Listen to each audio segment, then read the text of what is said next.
Nandam Paramasugadam Kevalam Jnanamurtim Dvandvadidam Gagana Sadrisham Tattvamashadilaksham Ekam Nityam Vimalamachalam Sarvadi Shakshi Bhudam Bhavatidam Trigunaragitam Sadgurum Tam Namami. Yes, Nithyananda everyone, we welcome all of you for this wonderful segment of Kailasas Nithyananda Rudras, and we are also celebrating the Guru Purnima. It is like that we are getting ready for the grand celebration of Guru Purnima also. Yes. So yes, today is all about, I think the whole world is talking about the Hindus now, because the numbers, the statistics are favoring the Hindus because they are successful. Before getting into this, let's understand what these numbers are talking about. And the current world is most towards the West. What West is speaking, it's been almost like projected everywhere. Let us see what these Hindus have influenced in America, the United States of America. Yes, if we look at the statistics, if we look at the numbers, they're all favoring the Hindus all over the world. Hindu community, the ethnic Hindu community is the most successful, be it in any dimension, be it in terms of the wealth they are accumulating, be it in the terms of the influence they have, be it in terms of the education, be it in terms of the value of non-violence which they project, being the least crime, basically the crime-free population in any country. Let's come to the numbers. For example, in the United States, the average, the median income for the Hindu population is $120,000 per year, the highest among all the ethnic groups in the country. When it comes to the education, at least 80% of the Hindus, of the Hindu population, have at least a bachelor's degree, right? It is much more as compared to the overall average in the American population.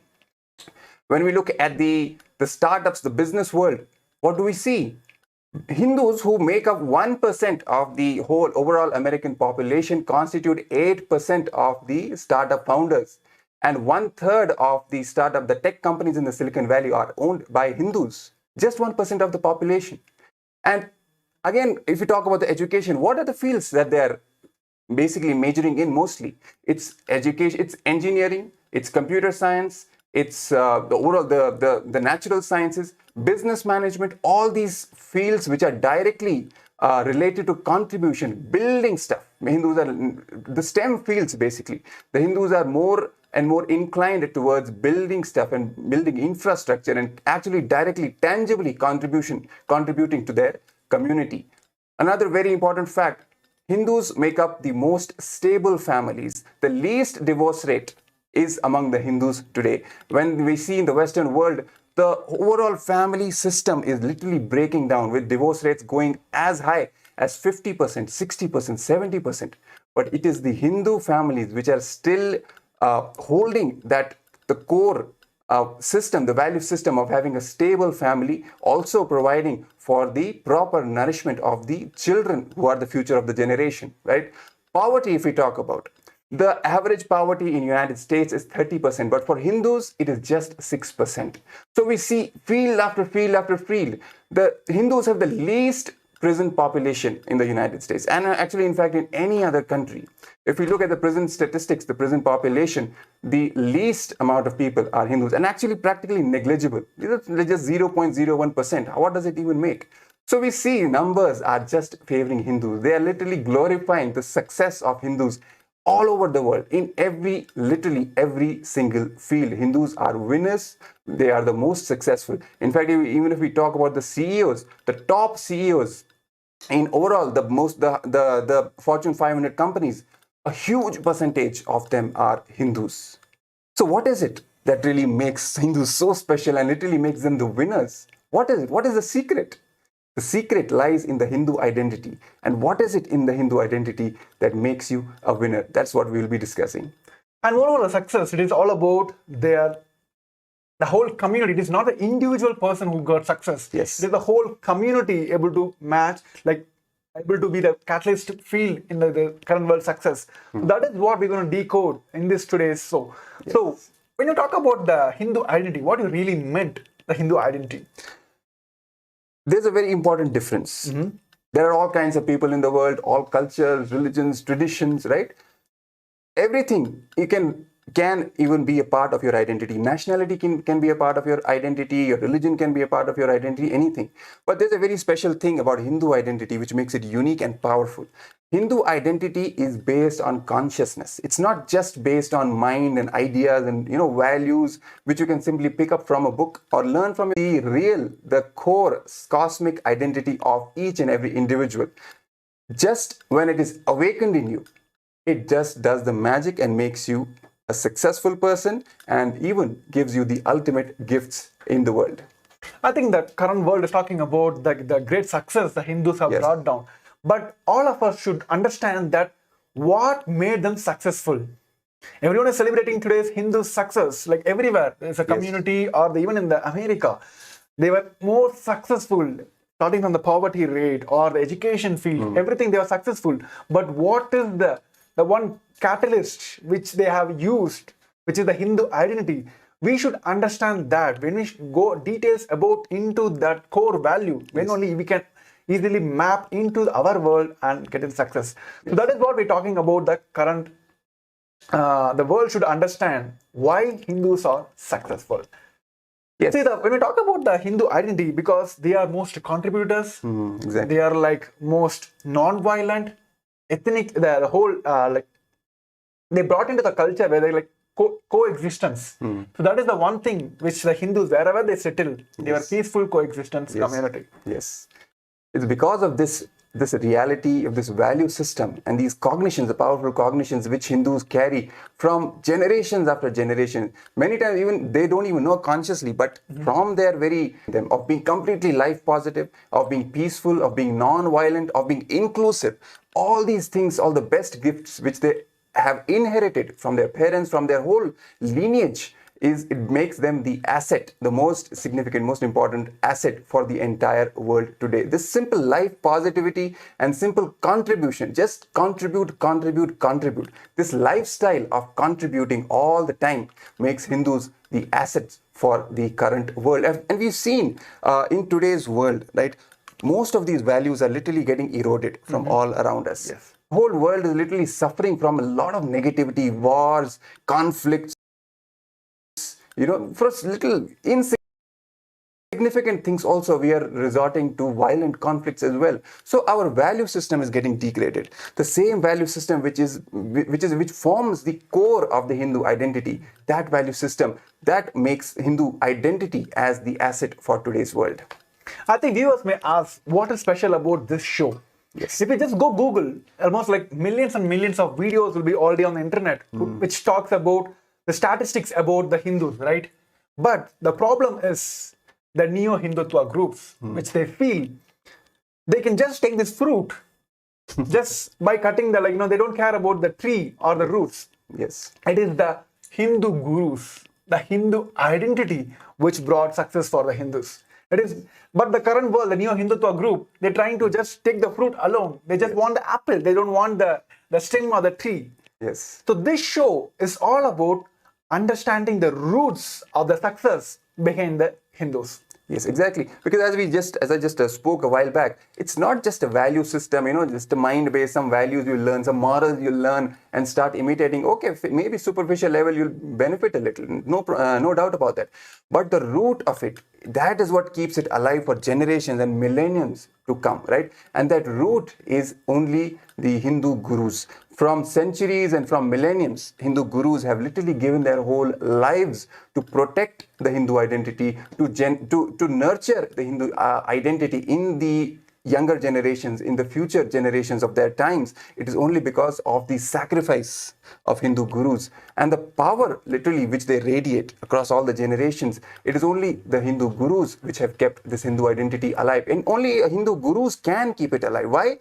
Because Hindu identity is consciousness based. It's something which you carry in your DNA, and who will awaken that DNA? It's only an enlightened being, an incarnation who can awaken your DNA, who can awaken your Hindu identity literally. So it is only because of Hindu gurus that Hindu identity is at least even alive even in today's world. So much of persecution has been faced by Hindus, especially by Hindu gurus. Literally, if you look at the history So many gurus have they've given their lives. Naga sadhus, they have fought to protect Hindu ecosystem at that time, to protect Hindus at that time. Many of them have laid down their lives. For example, Guru Gobind Singh, right? He was murdered by the anti-Hindu forces. So much of sacrifice for what? Because they know the importance, they know the power of this Hindu identity and what it does to the humanity. Just by awakening the DNA and making this lineage, this ecosystem sustainably run for generations and generations to come, it makes the whole planet Earth a better place to live, and literally we can thrive and live together and be prosperous together and achieve our true purpose in life. I think, okay, everyone understood that Hindus are successful and they really want this identity to be kept alive. Yes. The next thing which we're going to deep dive into is why only the Hindu gurus can keep this alive. Yes. So before getting into the details, we're going to have a short break. We request all the viewers to stay tuned for the next revealing the truths about why the Hindu gurus alone can protect, only they can keep this ecosystem or a Hindu identity alive. Yes. So stay tuned. We're going to have a short break now. This Paramashivam is like literally the ultimate journey in a most safest way. The principal cognitions will be manifesting experientially. Each of the principal cognitions, the principal truths, the whole science of manifesting Paramashiva in you is presented as four major paths: Tariya Pada, Kriya Pada, Yoga Pada, Jnana Pada. The whole Hinduism is founded on these four words. Holding the cognition you are the ultimate Paramashiva and making that as your lifestyle, manifesting the state of Paramashiva, space of Paramashiva, powers of Paramashiva, everything of Paramashiva in your day-to-day life, learning it, manifesting it, living it. You will be having the space in the shoulder, and from sitting on the shoulders of Paramashiva, Guru himself, traveling to Mahakailasa and experiencing Paramashiva in ultimate, blissful, safest, bestest way.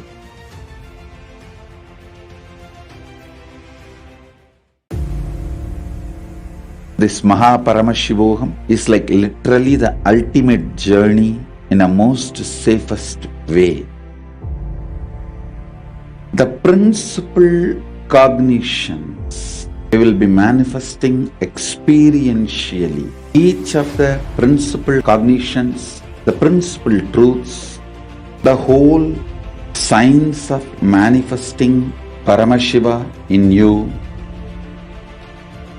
is presented as four major paths: Tariya Pada, Kriya Pada, Yoga Pada, Jnana Pada. The whole Hinduism is founded on these four words. Holding the cognition you are the ultimate Paramashiva and making that as your lifestyle, manifesting the state of Paramashiva, space of Paramashiva, powers of Paramashiva, everything of Paramashiva in your day-to-day life, learning it, manifesting it, living it. You will be having the space in the shoulder, and from sitting on the shoulders of Paramashiva, Guru himself, traveling to Mahakailasa and experiencing Paramashiva in ultimate, blissful, safest, bestest way.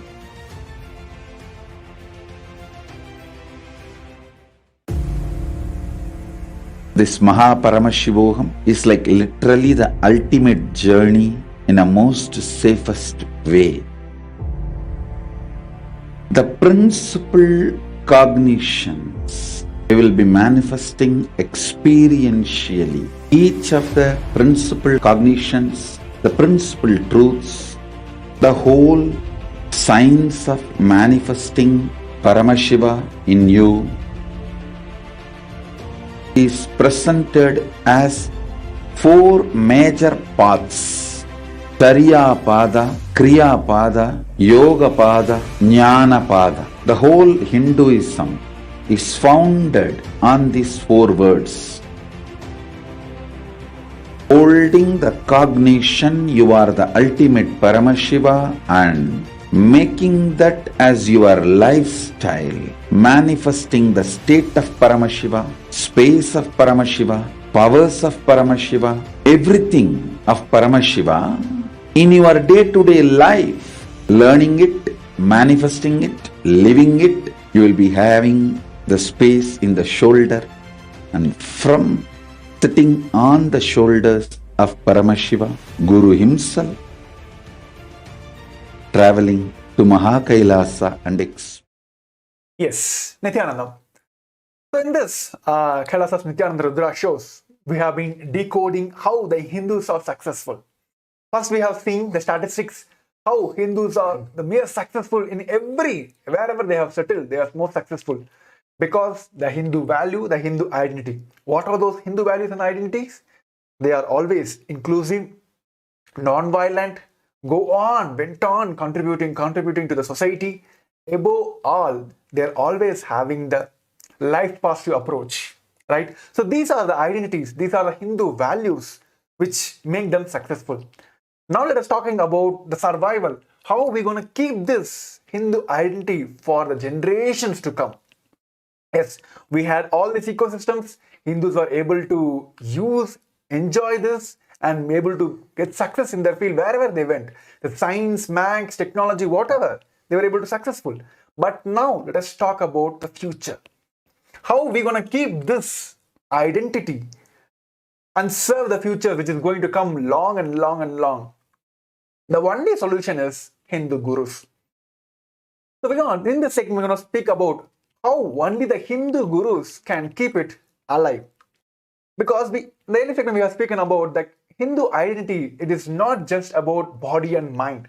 The Hindu identity is based on the consciousness, the ultimate truth, not just the mind and body, what the Western, the current education teaches us. It is more than that. It is more than the body and mind. It is the consciousness. If it is just a body and mind, like we can just go over a couple of books and get some teachings, we can do that. But it is more than that. It is about the consciousness. It is not just a collection of beliefs and the faiths passed from the parents to the children, or the teachers to the children's. It is based on the powerful cognition which is passed down from DNA to the DNA. It is not the verbal communication, it is not the visual communication, it is passed from a DNA to the DNA. So, when we talk about the consciousness, so that is where the Hindu gurus comes in. Yes. To give you this conscious experience, only a man, a being which have these super conscious breakthroughs can give you this conscious transitions. If it's just a habits or a beliefs, simply reading a couple of books and doing a few rituals, we would be able to keep this Hindu identity alive. But it is not about that. Because it is all about the consciousness. We need a super conscious being, an incarnation, an avatar, or an enlightened master to awaken your DNA from your human DNA into a super conscious DNA. So that is why we all need a Hindu guru to keep this Hindu identity alive. Even the supreme point of Hinduism said, Hinduism is nothing but the Guru Shishya Parampara. It is from the years and years of the Hindu gurus who kept this lineage alive, who kept this science alive and transferred to their generation only because of their extreme tyaga and their hard work and their dedication to these principles. Their life commitment to keeping the science alive, they were able to make this as a successful Hindu community, right? Yes. So it is only the contributions the Hindu gurus have done till now made the Hindus are successful today. Yes. In fact, I would like to add one more point. It is so unfortunate, Maharaj, for today's generation, at least the new generation, the urban generation, for the all the Hindu kids or the Hindu children who have been born and brought up in the cities. Let's say even if we talk about India, the major cities, metropolitan cities, they just have no clue about this whole powerful ecosystem, which was existing even as later as, let's say, 20 years, 30 years, 40 years before, all over India. All villages, towns, everywhere in each of these, at least one power manifesting enlightened being was there in each and every street of every town and village of India. It is something which they can't even recognize. They can't even fathom. Like, is it really possible, right? We see all these shows today showing the ancients, how they manifested powers. Were they aliens, or were they this? Hindu ecosystem had these power manifesting beings just 30, 40 years before, manifesting powers, teaching the science of power manifestation, and giving these gifts, keeping this whole ecosystem alive for the future generations. The whole system has been unfortunately destroyed, and the worst thing that has happened is it has been destroyed from the very minds of the younger generation. Yes. Right? Current Hindu kids, the next generation of Hindus, they don't even know about the possibility of the Hindu identity and what all gifts can it even bring. Even we have just talked about the tangible, the so-called practical benefits. We have not even started talking about the actual, the spiritual, the core benefits which Hindu identity really gives. Right? How it makes you manifest powers, how it makes you literally cognize and travel all the different planes of existence. We're not even speaking about that. We're just talking about the practical aspects, but even that they are completely oblivious about. They don't even know about all these possibilities. That is where the Hindu gurus come in. That is where their significance, their importance, and their role comes in, right? It is only because the so many attacks on the Hindu gurus have happened in the recent past, and actually in the past 1000 years, Hindu gurus are the worst victims of the persecution from the anti-Hindu forces. Why? Because the anti-Hindu forces know the power of the Hindu gurus. They know what they are capable of doing. And they know that to destroy Hinduism, to destroy Hindu ecosystem, it is important to destroy Hindu gurus. That's why they have been persecuted so much, right?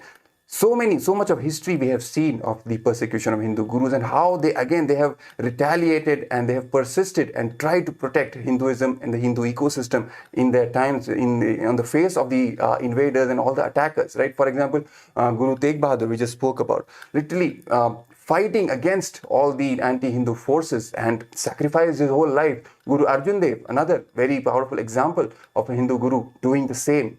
And even if we go back in the history, gurus like Chanakya, right, and the powerful gurus like Dronacharya, all these powerful beings who were there manifesting the greatest courage and strength and keeping the whole ecosystem alive, because that is the core responsibility. The main responsibility of the Hindu guru is to make sure the Hindu identity is kept alive in the next generation and nurturing them properly from a very young age, right? It is simply because of this that there has been so much attacks on Hindu gurus and their ecosystem. The whole Gurukul system has been literally destroyed from the current, wherever the Hindus are. The only education which has been made available for Hindus today is the Macaulay education, right? Even during the British era, what happened?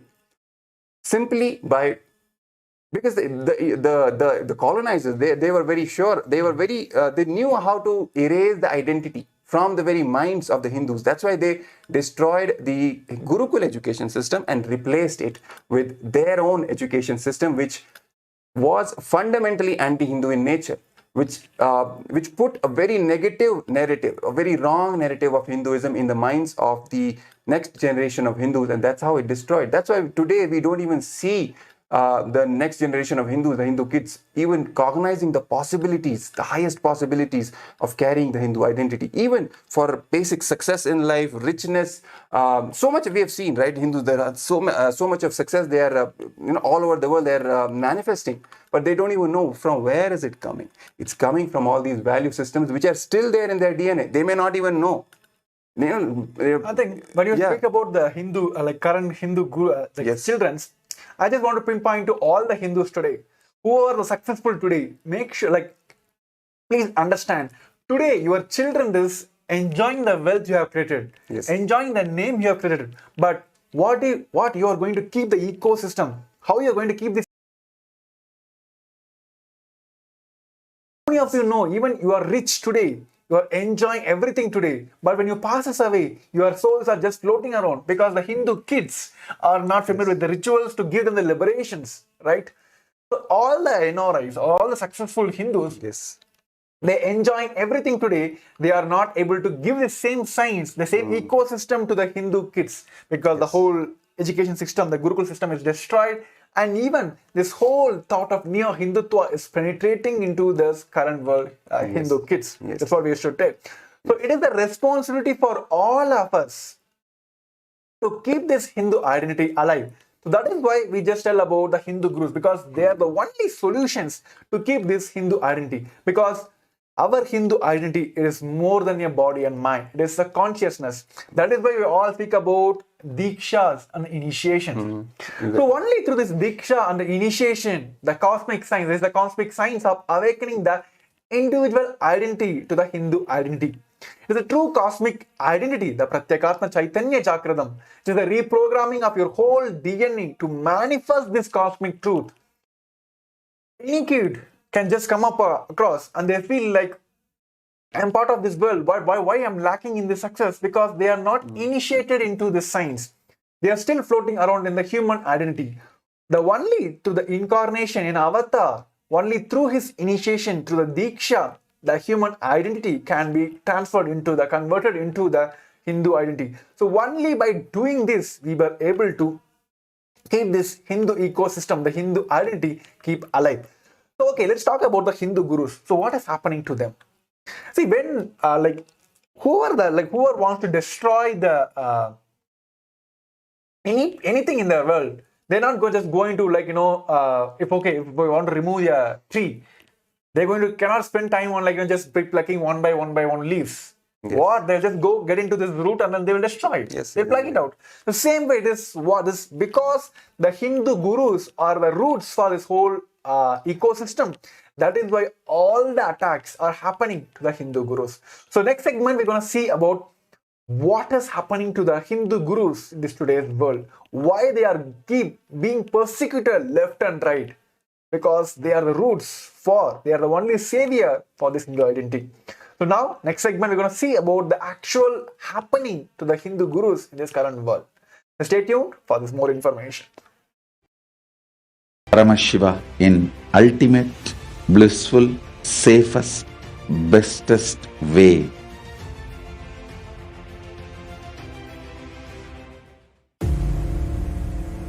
This Mahaparamashivoham is like literally the ultimate journey in a most safest way. The principal cognitions we will be manifesting experientially. Each of the principal cognitions, the principal truths, the whole science of manifesting Paramashiva in you is presented as four major paths: Charya Pada, Kriya Pada, Yoga Pada, Jnana Pada. The whole Hinduism is founded on these four words. Holding the cognition you are the ultimate Paramashiva and making that as your lifestyle, manifesting the state of Paramashiva, space of Paramashiva, powers of Paramashiva, everything of Paramashiva in your day-to-day life, learning it, manifesting it, living it. You will be having the space in the shoulder, and from sitting on the shoulders of Paramashiva, Guru himself, traveling to Mahakailasa and experiencing Paramashiva in ultimate, blissful, safest, bestest way.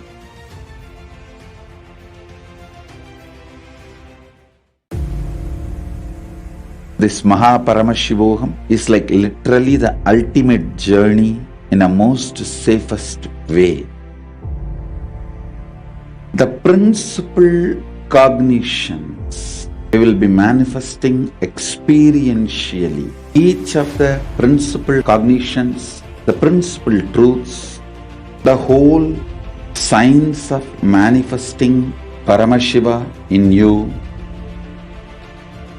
is presented as four major paths: Tariya Pada, Kriya Pada, Yoga Pada, Jnana Pada. The whole Hinduism is founded on these four words.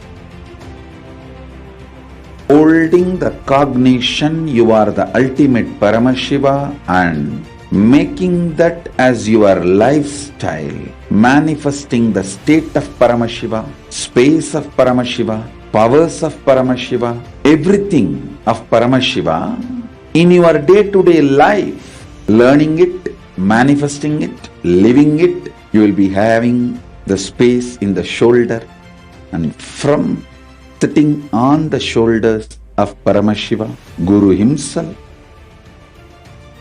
traveling to Mahakailasa and experiencing Paramashiva in ultimate, blissful, safest, bestest way.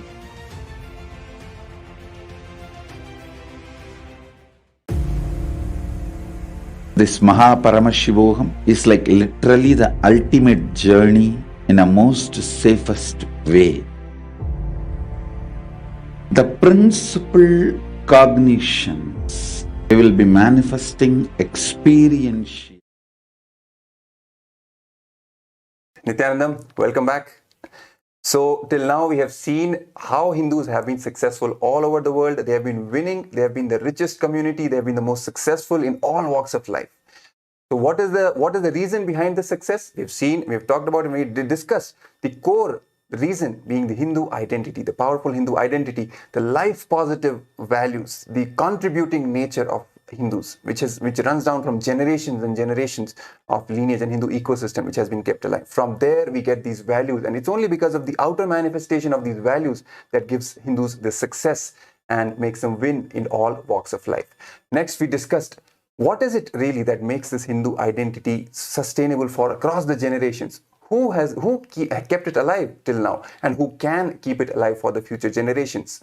It is only the Hindu gurus who have kept it alive till now and have the capacity and the power to keep the Hindu identity alive for and thriving for the future generations also. Why only Hindu gurus? Because Hindu identity is not just a belief-based identity. It's not just, some mind and body-based beliefs and practices and habits which you can just, learn from a teacher or from a course, from online courses. No, it is something which comes from our innate being, from awakening the consciousness itself.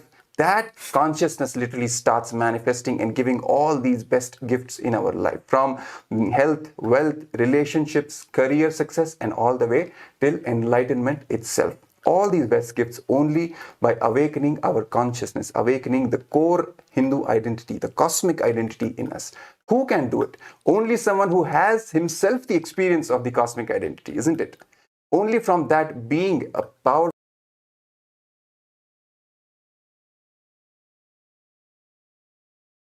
incarnation and enlightened being can this job even happen.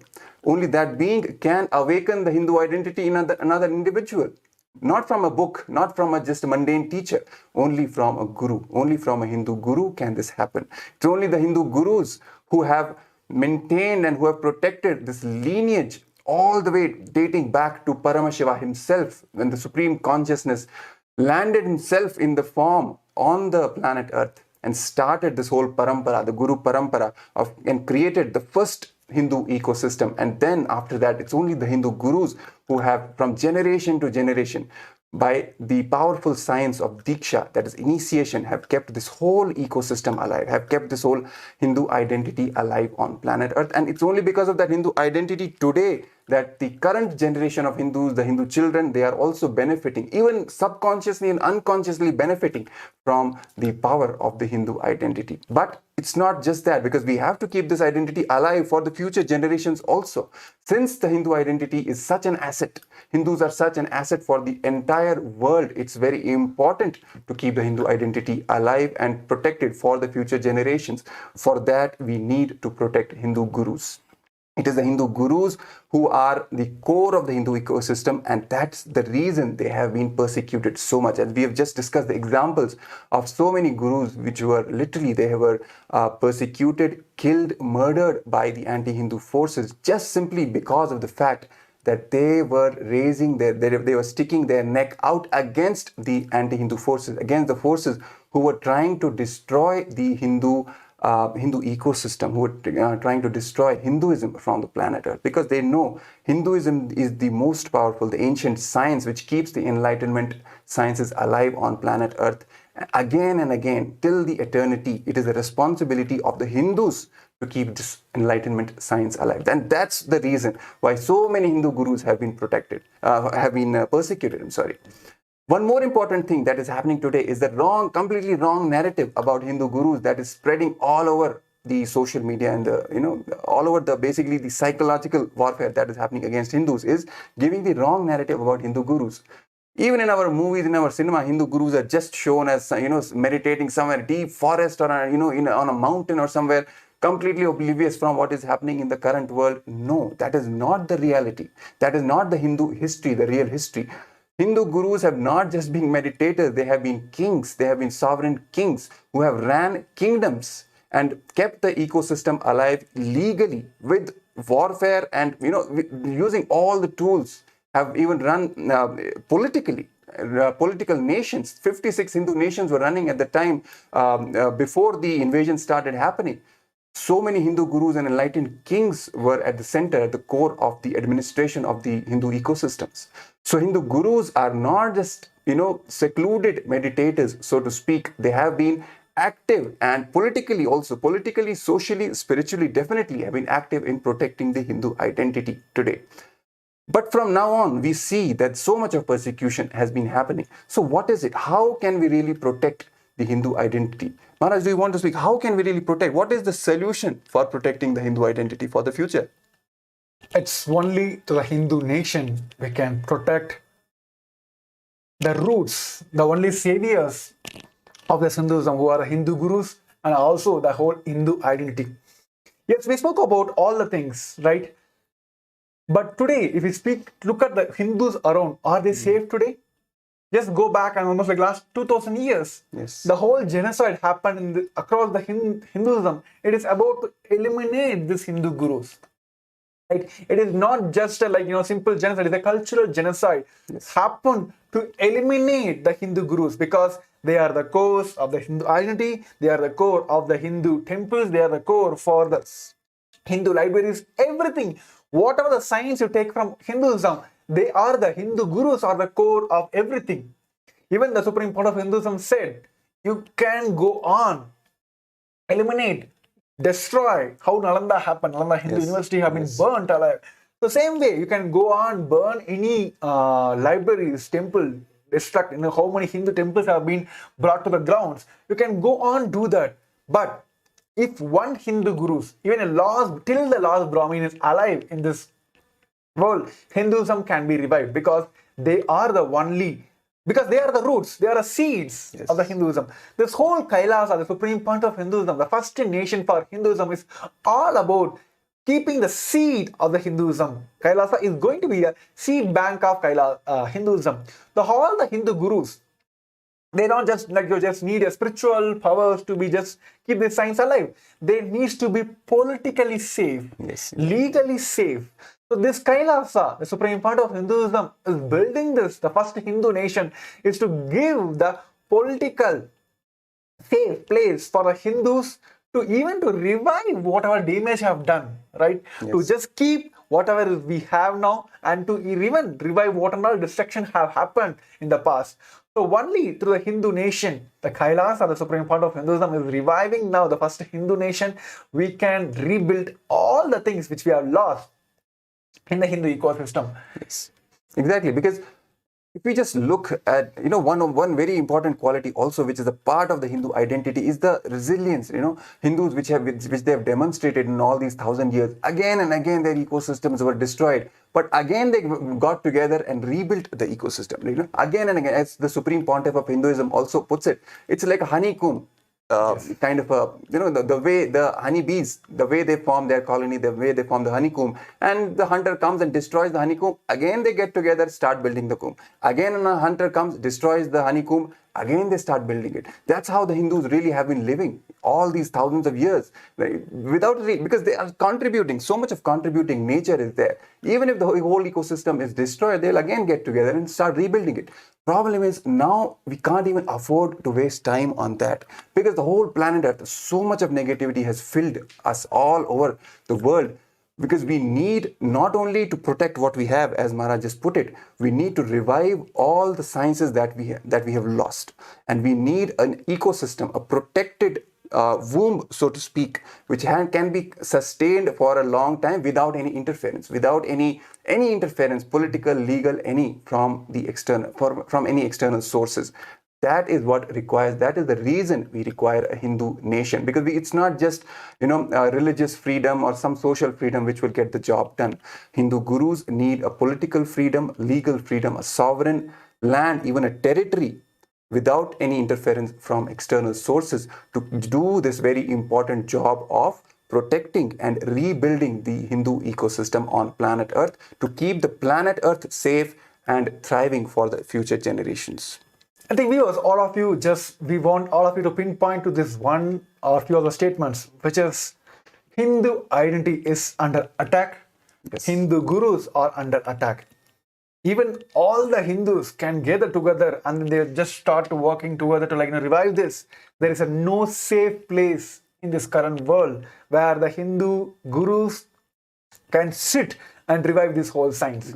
Because we just don't need just a cultural and religious sovereignty, religious freedom. We need a political and legal freedom, a sovereign place which they can sit and revive this whole science. So Kailasa is the only place, the safe haven for all the Hindus, not only to practice, even revive all the science we have lost during the whole persecutions. So that is why the Supreme Pontiff of Hinduism is considered as the lost lamb for Hinduism, because he put his own life to risk to make this only one mission successful, which is building Kailasa, the first nation for Hindus. Yes, today we spoke about the Hindus' success. World knows Hindus are the third biggest religion in the world, but there is no Hindu country today. We had 56, but we are lost. Yes. There is no politically safe place in current world other than Kailasa for Hindus, even to practice all the science. How many of you Hindus are known that even though there are many places, Hindus are major population, globally Hindus are the minorities. Yes. Right? They lost many rights, even practice small the traditional rituals. There are many places that even small traditional rituals have been banned. The very identity, the core principles getting banned. So we need a political and legal safe place, a freedom, the sovereign place where nothing can obstruct it. We cannot go and say let me build a mountain or a fort in a sand, like how this beach. Yes. The kids will go and build a mountain. Once the waves comes, they'll just take away. Yes. We cannot afford that now. We have to build a fort now, which cannot be destroyed forever. So Kailasa is all about that. The first nation for Hindus, which Supreme Pontiff of Hinduism is reviving now, is just to be a seed bank for the Hinduism and safe place and keep this science alive.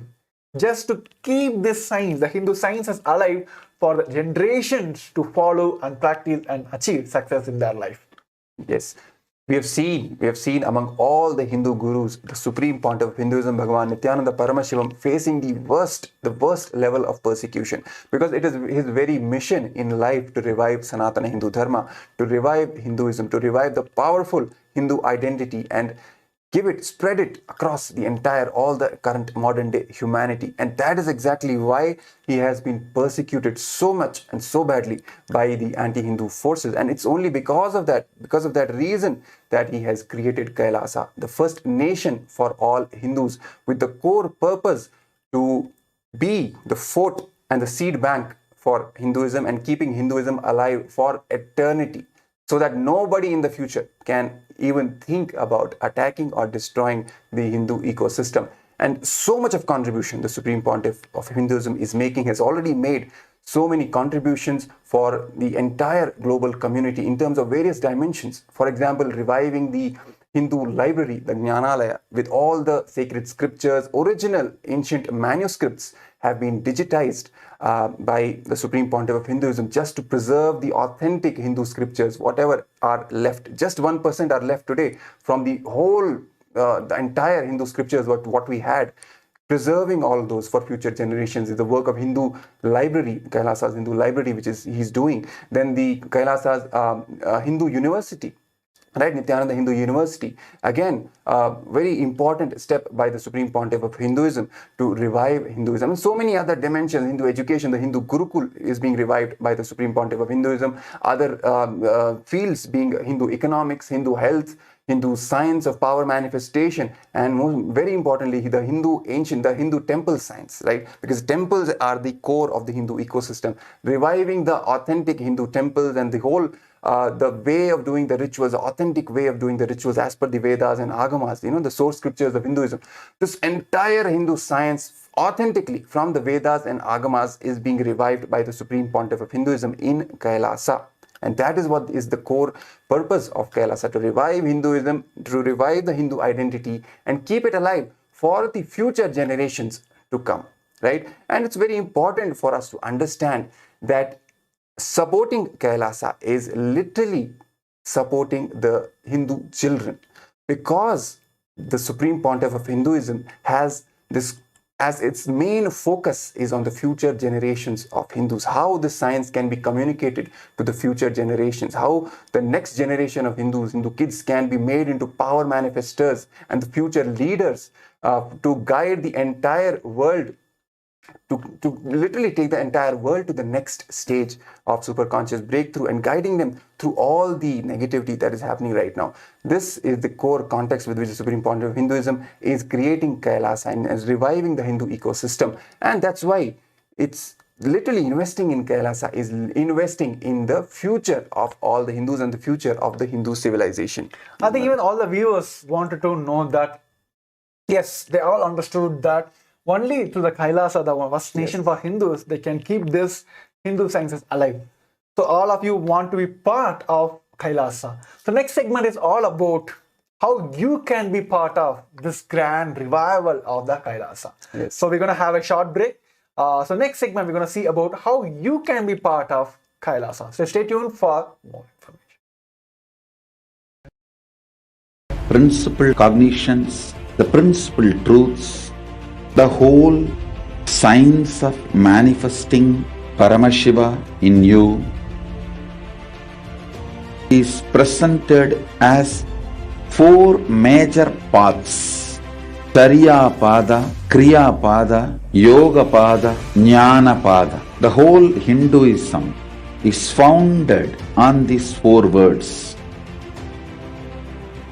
Holding the cognition you are the ultimate Paramashiva and making that as your lifestyle, manifesting the state of Paramashiva, space of Paramashiva, powers of Paramashiva, everything of Paramashiva in your day-to-day life, learning it, manifesting it, living it. You will be having the space in the shoulder, and from sitting on the shoulders of Paramashiva, Guru himself,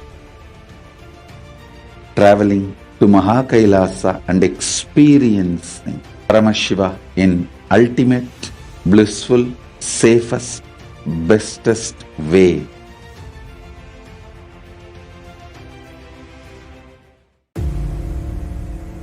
This Mahaparamashivoham is like literally the ultimate journey in a most safest way.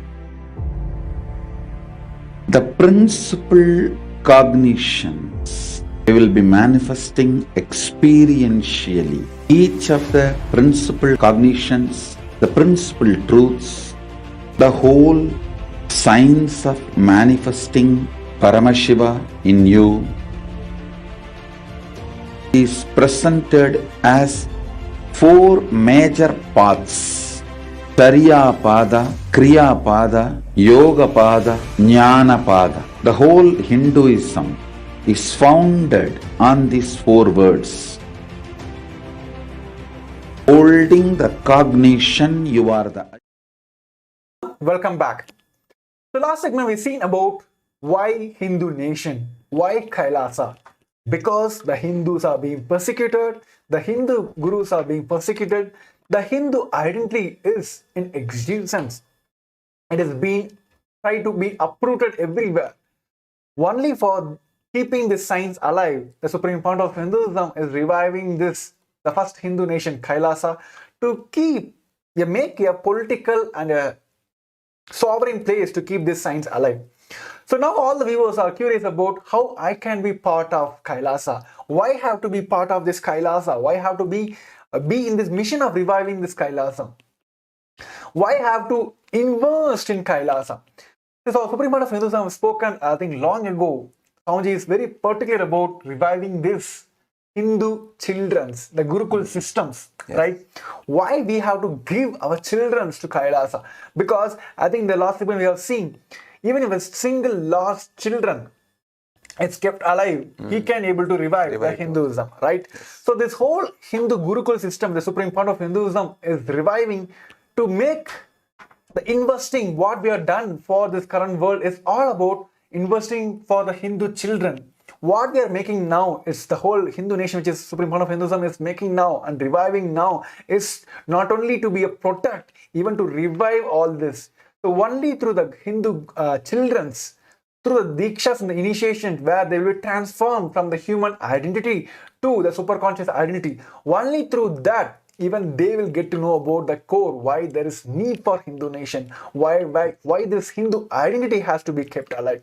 To be part of this, as we all celebrating the Guru Purnima celebrations, the Kailasa has given a wonderful opportunity for all of us to show our gratitude for all the great things the supreme point of Hinduism have contributed in our life, for Hinduism, for Kailasa, for the entire humanity, whatever the contributions we have done till now. It is time for us to show our love and humble gratitude towards the supreme point of Hinduism. To be part of this gratitude celebration for upcoming Guru Purnima, you can just go on and use the link kailasa.org/Guru Purnima and be part of this gratitude celebrations.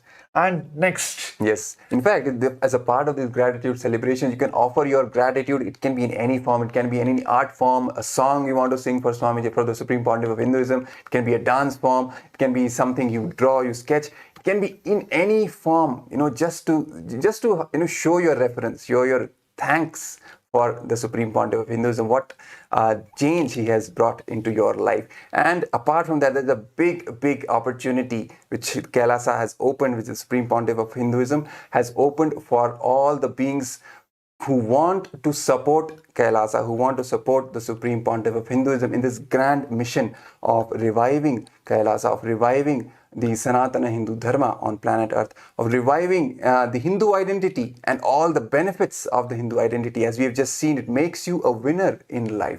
So we need to protect this identity because it is such a big asset to be on the planet Earth for each and every being. Simply by Hindu identity thriving on planet Earth, the entire planet Earth will thrive, will prosper.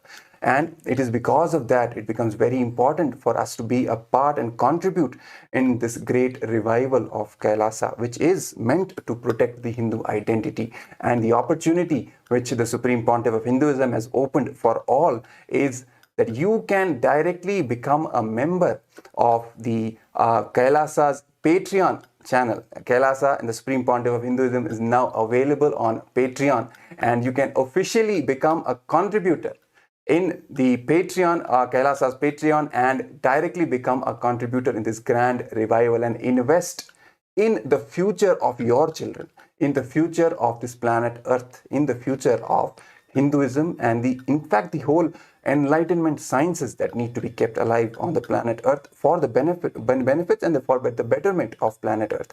So for that, if you want to support Kailasa, we invite you. The link has been projected at the bottom of your screen, and please go to that link, visit that link. The link is patreon.com/Shri Nithyananda. If you visit this link, you can directly become a member of the Kailasa's Patreon and contribute to this grand revival process and actually invest in the future of Hindu children, of Hinduism, of Hindu identity, and literally be an instrument of Paramashiva himself, who is reviving the entire Hindu sciences on planet Earth. Yes. So to know more about Kailasa and how Kailasa going to cater all the problems which the current world is facing today. Yes. To get to more about that, and even I think all the viewers are very curious about Kailasa, like what is happening in the Kailasa. To get to know more everything about Kailasa, stay tuned every day, same time for the Kailasa's Nithyananda Rudra show. As I think now we are getting ready to have the blessings, the darshan of the Supreme Pontiff of Hinduism. So now I request all the participants, let's get ready to receive the Supreme Pontiff of Hinduism. Let's all sit straight, head spine in the straight line, and in the Namaskara Mudra, and intensely chant the Mahavakya, Om Nithyananda Paramashivoham. Om Nithyananda Paramashivoham. Om Nithyananda Paramashivoham. Om Nithyananda Paramashivoham. Om Nithyananda Paramashivoham. Om Nithyananda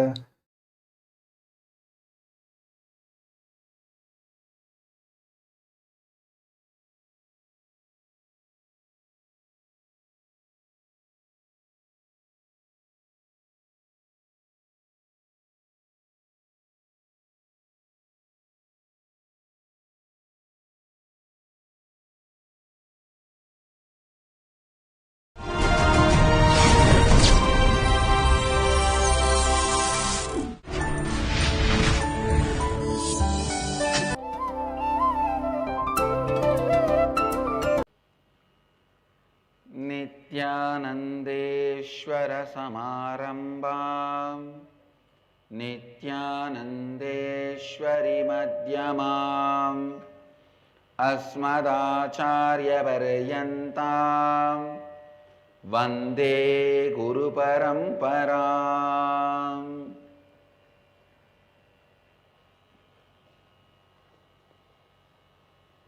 इस समय हमारे साथ उपस्थित सभी दर्शकों और भक्तों का मैं प्रेम एवं आशीर्वाद सहित स्वागत करता हूँ। I welcome all the devotees, disciples, Samajis, Satsangis, Sri Mahants, Mahants, Kotaris, Tanedars, sitting with us all over the world through Nithyananda TV, Lotus News Channel, Sadhana TV, Ishwar TV, Janashri TV, and two-way video conferencing, having Nayanadiksha in so many countries all over the world. The cities sitting with us, having Nayanadiksha, gathered for today's Kalpataru Darshan. New York, Varanasi, Yogodan, California, Mulund, Mumbai. I welcome all the three cities for Kalpataru Darshan.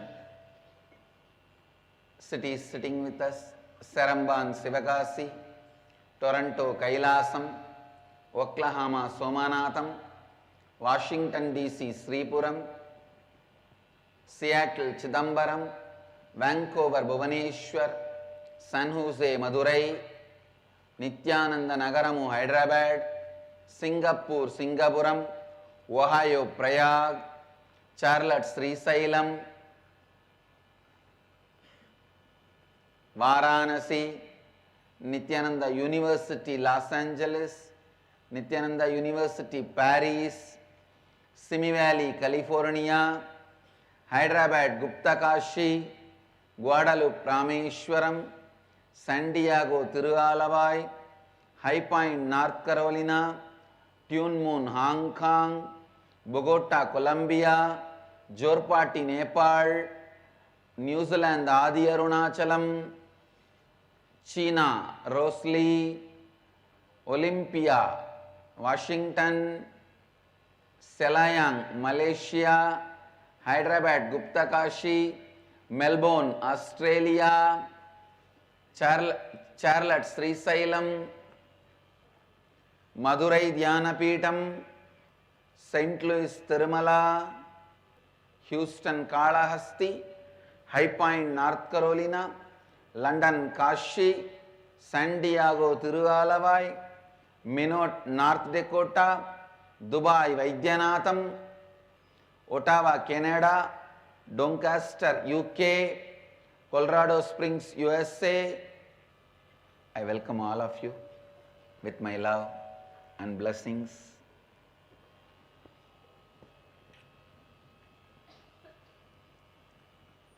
Today is one of the most auspicious day in Hindu tradition, the grand marriage day. Almost all the great historical marriages happened in Hindu religion, including Mahadeva and Parvati. Mahadeva and Parvati, Subramanya and Devasena, Andal and Rangamannar, Narayana and Komalavalli, Rama and Sita. All these marriages have happened today as part of the Panguni Uttiram celebrations. Subramanya is gracing with Valli and Devasena and Swarnamayura Vahana. We will start the satsang. I'll expand on the power of authenticity.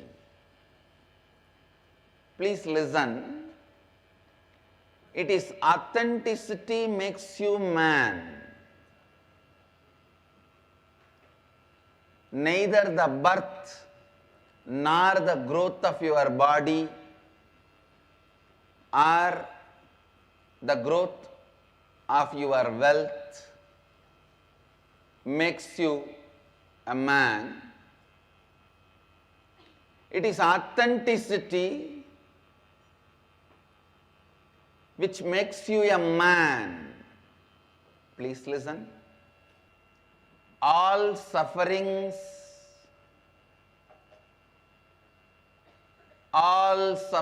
when I say all, I mean capital letter A-L-L. All sufferings is because you forget your identity again and again and again. All the good things are showered on you when you become authentic. Again and again, aligning yourself to authenticity is tapas. From yesterday, so many participants of living Advaita process,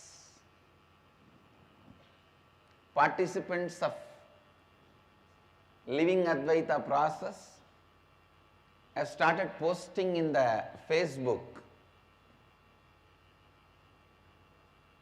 about their inner image, outer image, others' image and life image. Please listen. Inner image is the idea you carry about yourself inside you. Outer image is the way you project yourself. Others' image is how others perceive you. for which you are responsible. Life image is how you perceive others and life. Please listen. Inner image is the idea you carry about yourself. Outer image is the way you project you to others. Life image is how you perceive about others and life. Others' image is how others perceive you, for which you are responsible. So many participants who are participating in the Living Advaita process, the Teamily process, through Facebook have posted. I wanted you to understand this one thing. When you are putting your inner image and outer image, don't try to describe it in just one word. Some of the people have just put Shivoham, Shivoham, Shivoham, Shivoham for all the four. Understand, what do you know about Shiva? Describe the inner image you wanted to have. Even if you define it overall under the title Shivoham, describe what you understand as Shivoham, because now whatever you describe as your inner image, anything other than that, if it is sitting inside you, it has to be completed and dropped. So, the article title can be Shivoham, but the article has to be written detailed way. When you write inner image Shivoham, describe the detailed qualities. What do you think as Shiva? Please listen.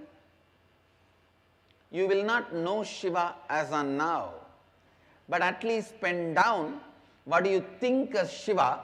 Let us complete all the incompletions other than your perception of Shiva.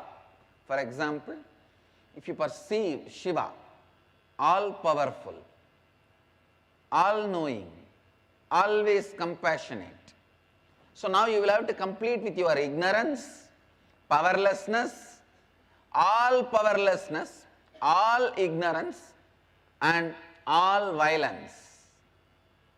You have to complete and drop them. Then don't think you will get only the 3 qualities of Shiva. Once you finish completing with few incompletions, all the qualities of Mahadeva which you imagined and not imagined will break open, as if the floodgates were opened inside your system.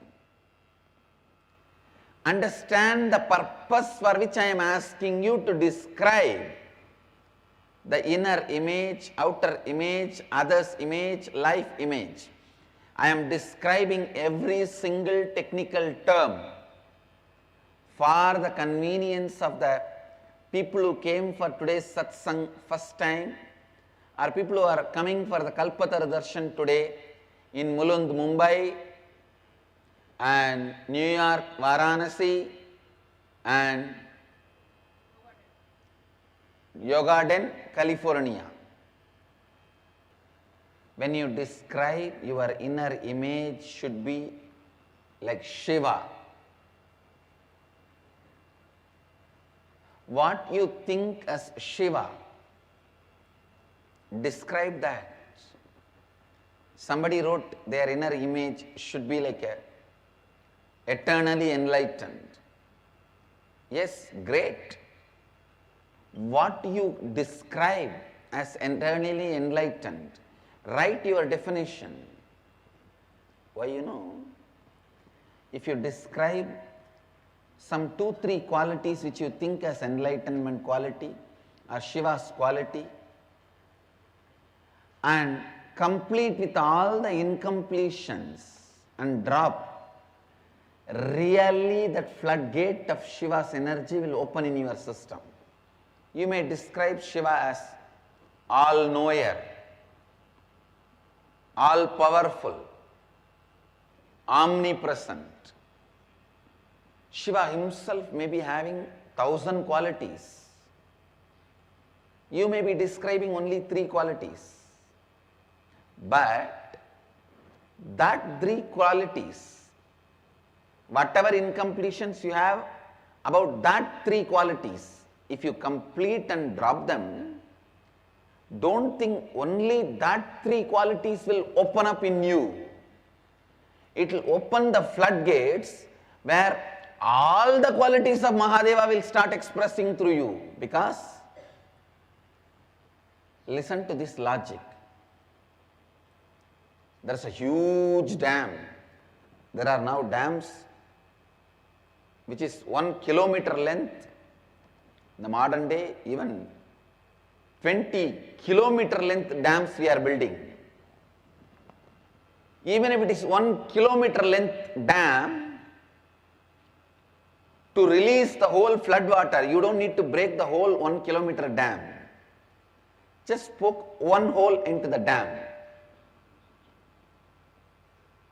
One hole is enough. The whole flood will destroy the dam and come out. Same way, if you poke one hole into your thick ignorance, the apasmara, in your thick forgetfulness, understand, there is a beautiful Upanishad in our Vedic tradition where the Guru was asked by a disciple. The disciple asked the Guru, why don't you initiate everyone into the great truth of Advaita? You are the ultimate. Guru says, people won't understand. Disciple says, no, no, no, no, no. You are not that graceful. You discriminate. The Guru says, all right, sit next to me. He makes him sit. He calls all the demons, asuras, and gives them the Advaita Upadesa. You are the ultimate. Immediately, they went back to the Asura Loka and declared that we are everything. Eat, drink, be merry, and destroy everybody else. He calls the human beings. He says, you are the ultimate. Gives them the Advaita Upadesa. They jump into the planet Earth and say, we are the ultimate, come on, enjoy, have pleasure. Pleasure is life.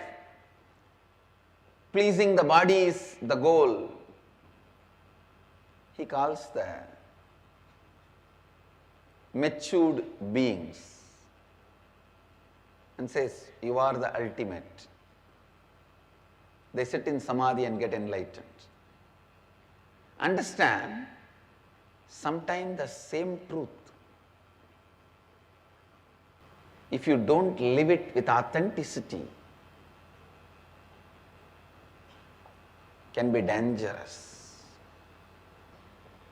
If you live with authenticity, one truth is enough to completely make you enlightened. The truth about death, either it can make you more and more dharmic and enlightened, or it can make you more and more greedy and lusty. You can say, anyhow I am going to die. Why unnecessarily waste the life? Let me meditate and become enlightened. You can also say, anyhow I am going to die. Why waste life? Come on, let's drink, womanize, be in pleasure. Same truth. With authenticity works in a different way. Without authenticity works in a different way. Without authenticity, you are the ultimate can make you demon. Without authenticity, the spiritual strength or the spiritual teaching which is given to you can make you demon. Only with authenticity it makes you enlightened. Understand? The basic quality for life is authenticity. The first and foremost quality for the life to start in you is authenticity. So describe what is your inner image, elaborate, detailed way, and describe what is your outer image in an elaborate, detailed way, how you want to project you. Describe others' image, how people should perceive you. Describe the life image, how you want to experience life and others. Describe all these four elaborately, because as elaborately as you describe, it will be easy for you to find the incompletions. Because from today you are going to enter into the next step. Till today morning I have given you the time to finish the completion with the whole Timili. Listen, today's homework I am describing. From today, next few days, you will, actually today itself you should complete in a very detailed way your inner image, outer image, others' image, life image, and circulate with your Timili, and each person in your Timili should suggest what all the incompletions you have to complete to achieve this identity, this authentic identity. Listen, I am giving you an example. For example, if you describe all-knowing is my inner image. So now, the incompletions you are having is your ignorance. Why you entertain ignorance? Ignorance is always made to look cute in the name of innocence, which is not right. But society, to keep you under its control, celebrates your ignorant side. Please understand. Whenever I walk into Gurukul, the first thing I'll remind them is, your ignorance is not celebrated here. One kid, all the time she will be confused whether to be here or go back to the house. And she will always think, I'll tolerate her ignorance. I'll say, no, now tell, do you want to be here or go back? You can go back immediately. Now I will call your parents and send you back. She will say, no, I don't want to. See, as a child itself, you should not entertain this dilemma, which is the root of ignorance. In our Gurukul, dilemma should never be allowed or celebrated. Even if you make the decision, you are going back, it's great.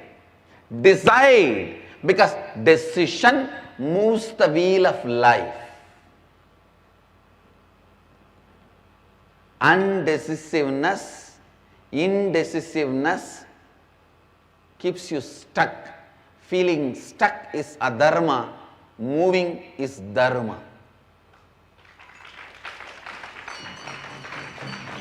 Anywhere in the life when you feel stuck, it is adharma. Whether you are a kid or grown up, ignorance should not be celebrated. So you will have to find all the roots of the ignorance in you and complete with them.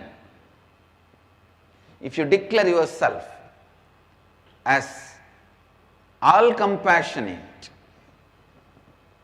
always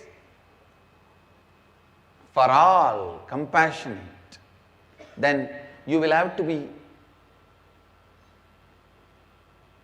finding out all the incompletions like anger, violence, and complete with them. So the teamily, each one in the teamily will help the other persons to find their incompletions based on their declaration. So today, from today onwards, within next few days, you should send your declaration about your inner image, outer image, others' image and life image to your whole teamily.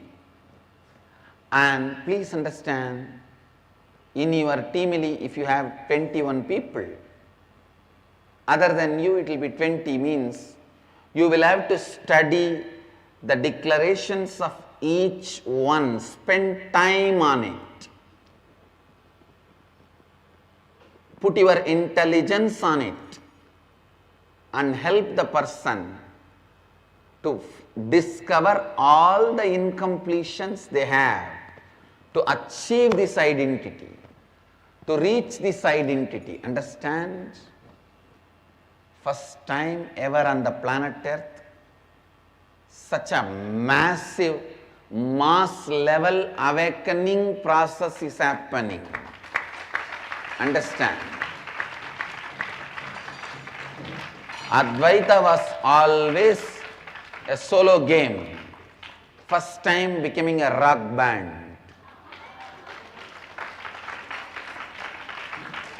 It was always a solo game. A flute in the remote forest, or a veena in the innermost sanctuary of the temple, or a mild string instrument in some corner. Understand, first time it is becoming chorus lifestyle. I am disproving the theory of mass awakening is not possible.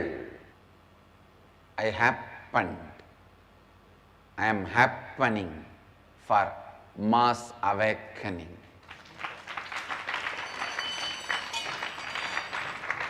Understand?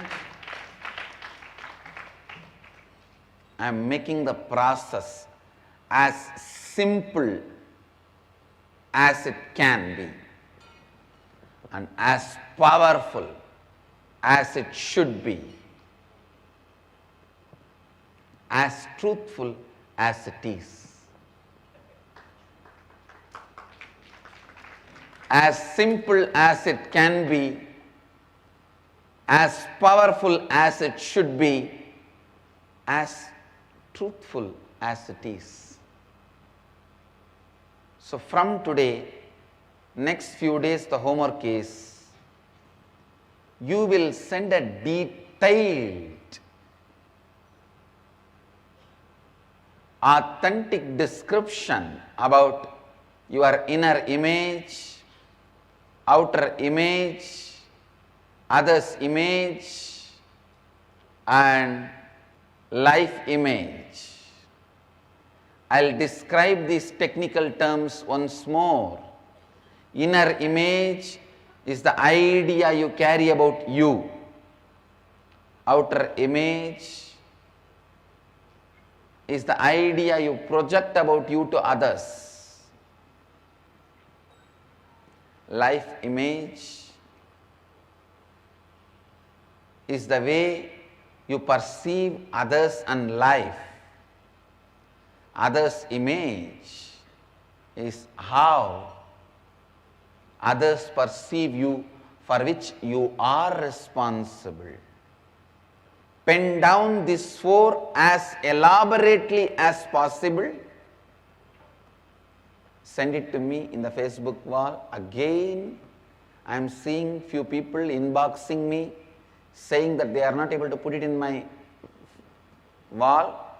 Please understand, my settings are open and anyone can put anything on my wall. That's why I kept my settings. See, I am a philosophy-based being. I am not geography-based being. Understand? Philosophy-based beings will always be open and democratic. That is why I am saying, Bharat is not just geography, it is philosophy. Wherever Bharat is lived, it is Bharat. Wherever Bharat is lived, it is Bharat. We are not a geography-based religion. We are a philosophy-based religion.